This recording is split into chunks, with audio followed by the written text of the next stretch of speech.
Vandag gesels ons 'n bietjie meer oor die verkrygingsproses soos dit in die vorige video voorgehou is. Die rekwisisie is die skriftelike versoek om 'n uitgawe aan te gaan teen die begroting. Die beskrywing van die goedere wat aangeskaf moet word, moet aangeteken word, as ook die bedrag wat begroot is vir die uitgawe. Die opstel van 'n rekwisisie moet beperk word tot individue soos bepaal deur die SPL se finansiële beleid. Die SPL-tesourier moet die rekwisisie noukeurig nagaan om te kontroleer of die beplande uitgawe deel vorm van die goedgekeurde begroting en of die rekwisisie gemagtig en onderteken is.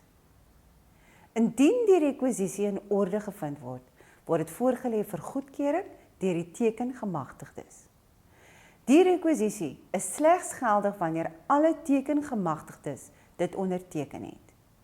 Slegs wanneer die verkrygingsrekwisisie goedgekeur is, mag kwotasies aangevra word.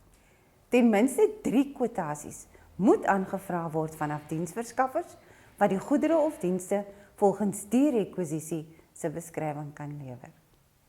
Geen kwotasies mag aangevra word vanaf verskaffers wie noue bande met SPL-lede of die prinsipaal of die skoolbestuurspan het nie. Die besonderhede van kwotasies ontvang mag nie meegedeel word met ander kompeterende verskaffers nie. Konflik van belange of botsende belange moet ten alle tye verhoed word. Volgende keer kyk ons na die stappe 6 tot 10.